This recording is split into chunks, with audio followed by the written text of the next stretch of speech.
ഈശോയിൽ പ്രിയ ബഹുമാനപ്പെട്ട വൈദികരെ, സമർപ്പിതരെ, സഹോദരി സഹോദരന്മാരെ, വത്സല മക്കളെ, സഭയും ലോകവും ഇന്ന് പലതരത്തിലുള്ള പ്രതിസന്ധികൾ നേരിടുന്ന പശ്ചാത്തലത്തിലാണ് പ്രത്യാശയുടെ തീർത്ഥാടകർ പിൽഗ്രിംസ് ഓഫ് ഹോപ്പ് എന്ന മുദ്രാവാക്യവുമായി ഫ്രാൻസിസ് മാർപ്പാപ്പ 2024 മംഗളവാർത്താ കാലം മുതൽ 2026 ദനഹ വരെയുള്ള കാലഘട്ടത്തെ ജൂബിലി വർഷമായി പ്രഖ്യാപിച്ചിരിക്കുന്നത്. ഈ ചൈതന്യത്തോടെ പീഡാനുഭവ സ്മരണയിൽ ഉയർപ്പ് ഞായറിൻ്റെ സന്തോഷത്തിലേക്കും 2025 ജൂബിലി ആഘോഷത്തിലേക്കും നമുക്ക് പ്രവേശിക്കാം. ഈ അവസരത്തിൽ സിനഡാത്മകതയെക്കുറിച്ചുള്ള സിനഡിൻ്റെ 2021 മുതൽ 24 വരെയുള്ള ആ സിനഡിൻ്റെ മാർഗരേഖയുടെയും സിനഡ് സിന്തസിസ് റിപ്പോർട്ട് 2023 ഒക്ടോബറിലേത്, ഏഷ്യയിലെ മെത്രാന്മാരുടെ സമിതിയായ FABC നൽകിയ രേഖയുടെയും, അതായത് FABC ബാങ്കോക്ക് ഡോക്യുമെൻറ്റ് 2023, ഭാരത കത്തോലിക്ക മെത്രാൻ സമിതിയായ CBCI നൽകിയ സന്ദേശത്തിൻ്റെയും final statement of CBCI 2024, Syro Malabar മെത്രാന്മാരുടെ സിനഡ് നൽകിയ വിവിധ സർക്കുലറുകളുടെയും KCBC ആഹ്വാനം ചെയ്ത സഭാ നവീകരണ കാലഘട്ടം, അതായത് 2022 മുതൽ 25 വരെയുള്ള കാലഘട്ടത്തിൽ പ്രത്യേകിച്ച് യുവജന വർഷമായി ആചരിക്കുന്ന 2024 കർമ്മ പദ്ധതികളുടെയും വെളിച്ചത്തിൽ നമ്മുടെ തൃശ്ശൂർ അതിരൂപതയിൽ മുൻഗണന കൊടുത്ത് ചർച്ച ചെയ്യുകയും കർമ്മപരിപാടികൾ ആവിഷ്കരിക്കുകയും ചെയ്യേണ്ട ഏതാനും കാര്യങ്ങൾ അറിയിക്കുവാനാണ് ഞാൻ ഈ ഇടയലേഖനം നിങ്ങൾക്ക് എഴുതുന്നത്. എക്കാലത്തെയും എന്ന പോലെ സഭ ഇന്നും വളരെയധികം വെല്ലുവിളികൾ നേരിടുന്നുണ്ട്.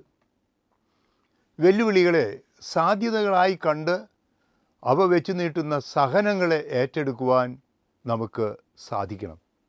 കുരിശില്ലാതെ കിരീടമില്ല.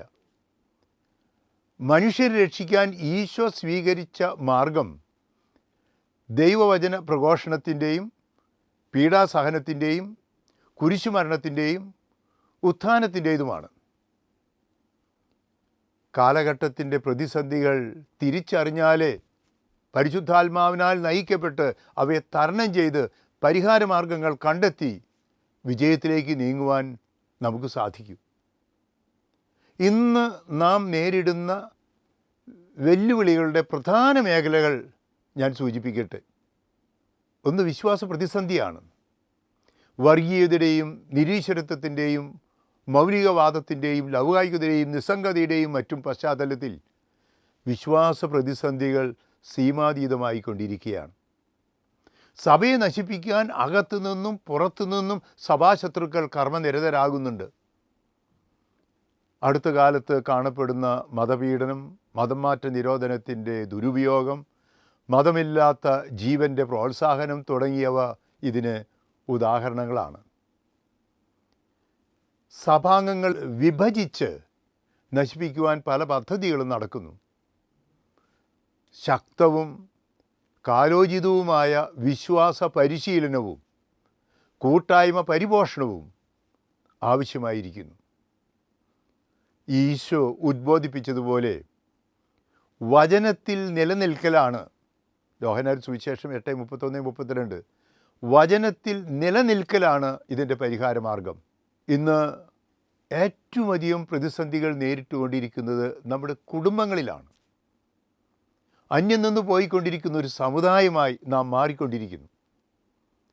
മക്കളില്ലാത്തവരും അണുകുടുംബങ്ങളും വിവാഹം കഴിക്കാൻ സാധിക്കാത്തവരും വിവാഹം വേണ്ടെന്ന് വയ്ക്കുന്നവരും വിവാഹബന്ധം വേർപ്പെടുത്തുന്നവരും ഏറി വരികയാണ്. ചെറുപ്പക്കാരിൽ പലരും വിദേശത്തേക്ക് കുടിയേറുന്നതിനാൽ പ്രായമായവരുടെ സമൂഹമായി നാം മാറിക്കൊണ്ടിരിക്കുന്നു. കുടുംബങ്ങളിൽ നിന്ന് ആരംഭിക്കേണ്ട വിശ്വാസ ജീവിതം താറുമാറായിക്കൊണ്ടിരിക്കുന്നു. അതിനാൽ കുടുംബ കേന്ദ്രീകൃത അജപാലനത്തിന് ഇന്ന് ഏറ്റവും അധികം പ്രാധാന്യം കൊടുക്കേണ്ടിയിരിക്കുന്നു.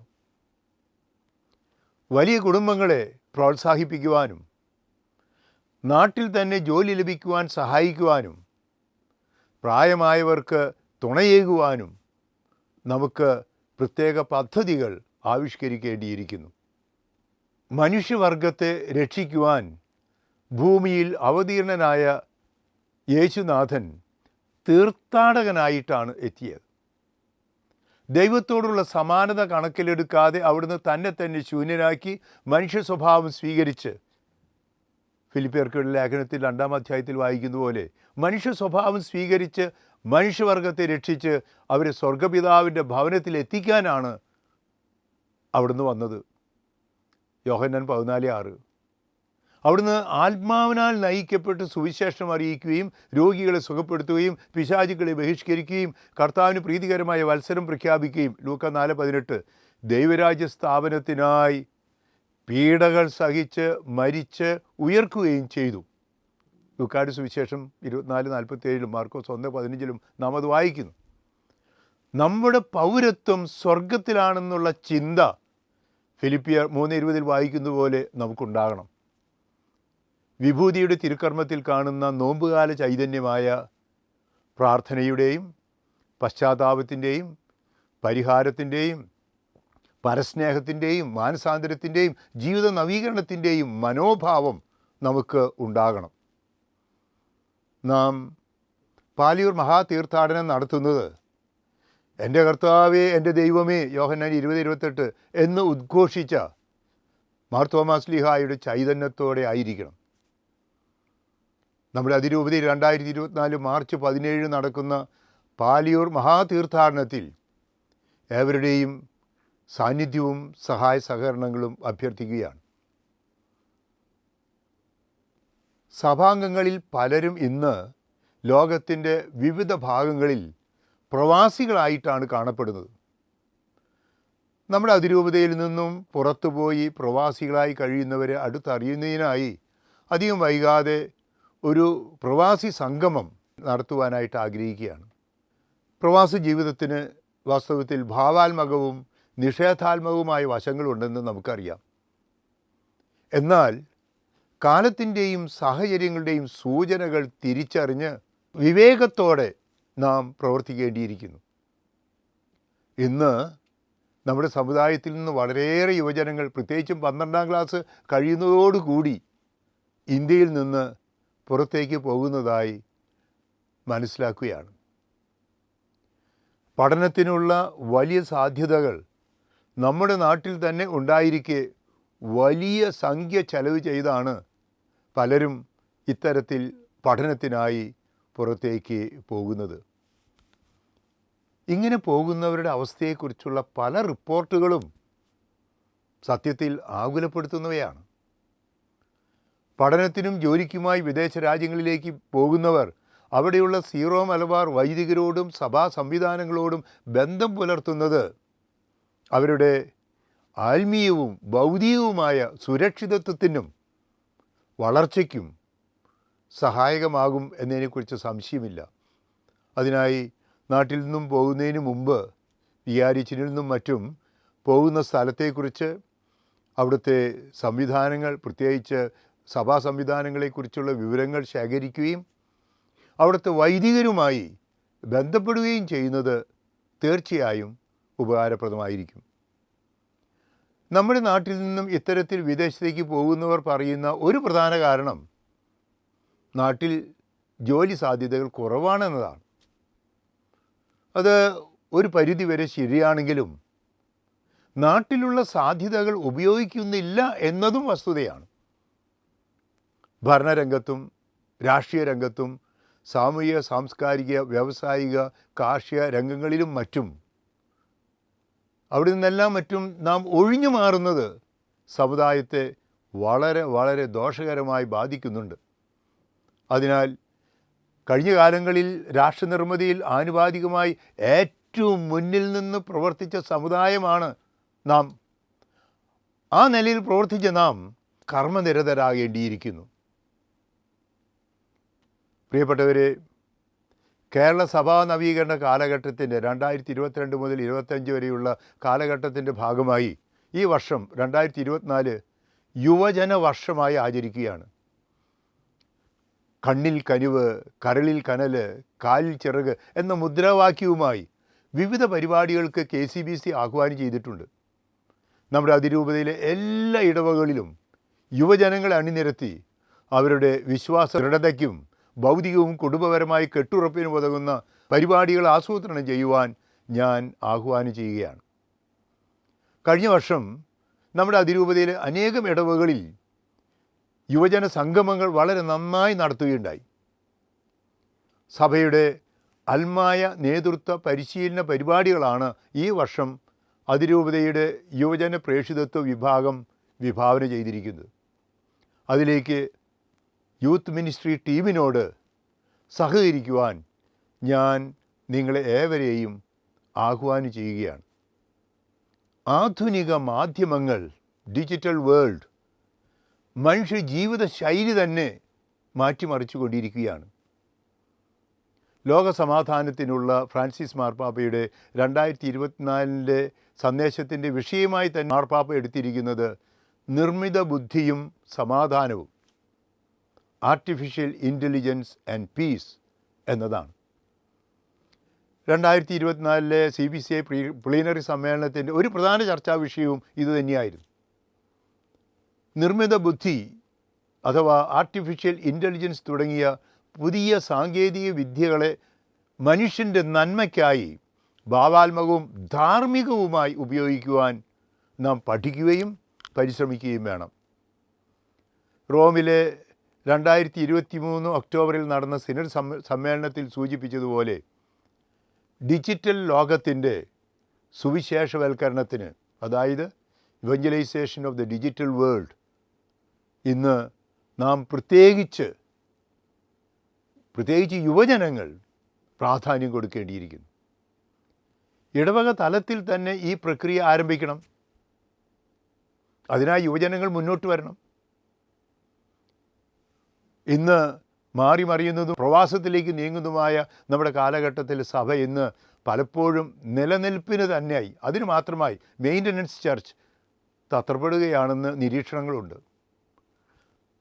വത്തിക്കാൻ സൂനദോസ് പറയുന്ന പോലെ സഭ സ്വഭാവത്താലേ പ്രേക്ഷിതയാണ്.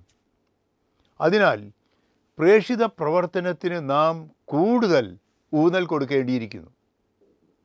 നമ്മുടെ അതിരൂപത ഏറ്റെടുത്തിരിക്കുന്ന ഷംഷാബാദ് രൂപതയിലെ വിശാഖപട്ടണം മേഖലയിലെ സെൻറ്റ് എഫ്രാസ്യ മിഷനെ പ്രത്യേകം പ്രോത്സാഹിപ്പിക്കാൻ എല്ലാ അതിരൂപ അംഗങ്ങളോടും ഞാൻ ആഹ്വാനം ചെയ്യുകയാണ്. പലരുടെയും സഹായത്തോടെ അവിടെ നമ്മുടെ വൈദികരുടെ നേതൃത്വത്തിൽ നിർമ്മിച്ച ഒരു കൊച്ചു ദേവാലയം മാർച്ച് 26 മാർ ടോണി നീലങ്കാവിൽ പിതാവ് ആശീർവദിക്കുന്നു എന്ന സന്തോഷ വാർത്ത ഞാൻ നിങ്ങളെ അറിയിക്കട്ടെ. തുടർന്നും വിശാഖപട്ടണം മിഷന് വേണ്ടി എല്ലാവരും പ്രാർത്ഥിക്കുകയും സഹകരിക്കുകയും ചെയ്യണമെന്ന് അഭ്യർത്ഥിക്കുകയാണ്. നമ്മുടെ പൊതുഭവനമായ ഭൂമിയെ സംരക്ഷിക്കാനുള്ള ആഹ്വാനവുമായി 2015 ഫ്രാൻസിസ് മാർപ്പാപ്പ പ്രസിദ്ധീകരിച്ച ലൗദാത്തോ സി എന്ന ചാക്രിക ലേഖനത്തിൻ്റെ 2ാം ഭാഗം 2022 ഒക്ടോബർ 4 ഫ്രാൻസിസ് അസീസിയുടെ തിരുനാൾ ദിനത്തിൽ മാർപ്പാപ്പ പ്രസിദ്ധീകരിക്കുകയുണ്ടായി. നാം അധിവസിക്കുന്ന ഭൂമിയെ സംരക്ഷിച്ചില്ലെങ്കിൽ മനുഷ്യവർഗം തന്നെ നാശത്തിലേക്ക് നീങ്ങുമെന്നതിൽ സംശയമില്ല. FABC, CBCI, സിനഡ് തുടങ്ങിയ സമിതികൾ ഭൂമിയെ സംരക്ഷിക്കാനുള്ള പദ്ധതികൾ ഓരോ വ്യക്തിയും കുടുംബവും ഇടവകയും രൂപതയും മറ്റും ആവിഷ്കരിക്കണമെന്ന് ഉദ്ബോധിപ്പിച്ചിട്ടുണ്ട്. അതിനാൽ പ്രിയപ്പെട്ടവരെ, പ്രകൃതി സുരക്ഷിത ഭവനങ്ങളും ഹരിത ഇടവകകളും, eco friendly homes and green parishes എങ്ങനെ രൂപീകരിക്കാൻ സാധിക്കുമെന്ന് ചിന്തിക്കുവാനും അതിനായി പ്രവർത്തിക്കുവാനും ഞാൻ നിങ്ങളോട് ആഹ്വാനം ചെയ്യുകയാണ്. 2024 ഫെബ്രുവരിയിൽ ബാംഗ്ലൂരിൽ വെച്ച് നടന്ന CBCI പ്ലീനറി സമ്മേളനത്തിൽ ഇന്നത്തെ ഇന്ത്യയിലെ സാമൂഹിക രാഷ്ട്രീയ സാംസ്കാരിക സ്ഥിതിഗതികളെക്കുറിച്ച് പിതാക്കന്മാർ വിലയിരുത്തുകയുണ്ടായി.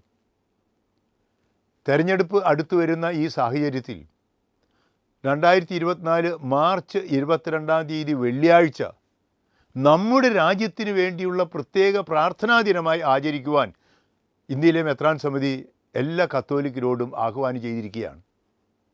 അതേക്കുറിച്ചുള്ള നിർദ്ദേശങ്ങൾ ഇടവകളിലേക്ക് അയച്ചിട്ടുണ്ട്. ഇന്ത്യയുടെ വളരെ മനോഹരമായ ഭരണഘടന അഭംഗുരം കാത്തു സൂക്ഷിക്കേണ്ടത് നമ്മുടെ നിലനിൽപ്പിന് ആവശ്യമാണ്. ഭരണഘടന ഉറപ്പു നൽകുന്ന മതസ്വാതന്ത്ര്യം, ന്യൂനപക്ഷ അവകാശങ്ങൾ തുടങ്ങിയവ സംരക്ഷിക്കപ്പെടണം. രാജ്യസ്നേഹത്തോടെ വികസന പ്രക്രിയയിൽ നാം ഒത്തുചേരണം.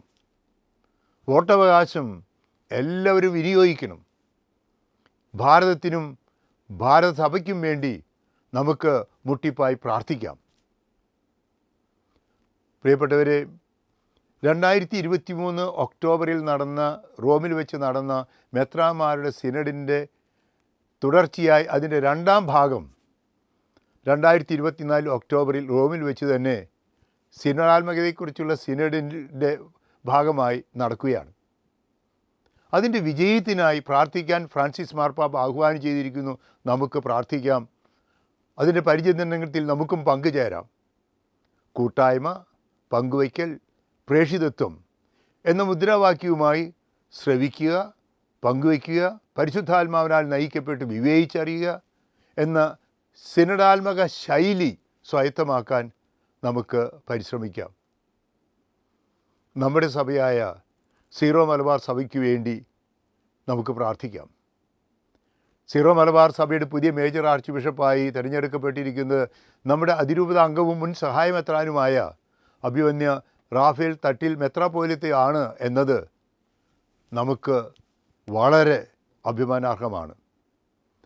തട്ടിൽ പിതാവിന് വേണ്ടി നാം പ്രത്യേകം പ്രാർത്ഥിക്കണം. സീറോ മലബാർ സഭ ഇന്ന് വളരെയേറെ പ്രതിസന്ധികളും വെല്ലുവിളികളും നേരിട്ടുകൊണ്ടിരിക്കുകയാണ്. നമ്മുടെ സഭയുടെ കൂട്ടായ്മയ്ക്കും വളർച്ചയ്ക്കും വേണ്ടി നാം ആത്മാർത്ഥമായി പ്രാർത്ഥിക്കണം. സഭയുടെ ഉള്ളിൽ കടന്ന് സഭാംഗങ്ങളെ വിഭജിച്ച് സഭയെ നശിപ്പിക്കുക എന്നതാണ് സഭാശത്രുക്കളുടെ ഗൂഢലക്ഷ്യം. ഫ്രാൻസിസ് മാർപ്പാപ്പ വ്യക്തമായി നൽകിയ ആഹ്വാനം സ്വീകരിച്ച് സിനഡ് പിതാക്കന്മാരോട് ചേർന്ന് സഭാ കൂട്ടായ്മയിൽ നിലനിൽക്കാൻ, എല്ലാ സീറോ മലബാർ കത്തോലിക്കരും നിലനിൽക്കാൻ നമുക്ക് പ്രാർത്ഥിക്കുകയും പരിശ്രമിക്കുകയും ചെയ്യാം. പ്രിയപ്പെട്ടവരെ, മാർ തോമാസ് ലീഹായിൽ നിന്ന് വിശ്വാസം സ്വീകരിച്ച 2000 കൊല്ലത്തെ പാരമ്പര്യമുള്ളതാണ് നമ്മുടെ സഭ. അത് ഭാരതത്തിൻ്റെ സഭ തന്നെയാണ്. കർത്താവിൻ്റെ പീഡാസഹനത്തിൻ്റെയും മരണത്തിൻ്റെയും ഉത്ഥാനത്തിൻ്റെയും ഓർമ്മയാചരിക്കുന്ന ഈ കാലഘട്ടത്തിൽ ഫ്രാൻസിസ് മാർപ്പാപ്പ ആഹ്വാനം ചെയ്തതുപോലെ നമുക്ക് പ്രത്യാശയുടെ തീർത്ഥാടകരാകാം.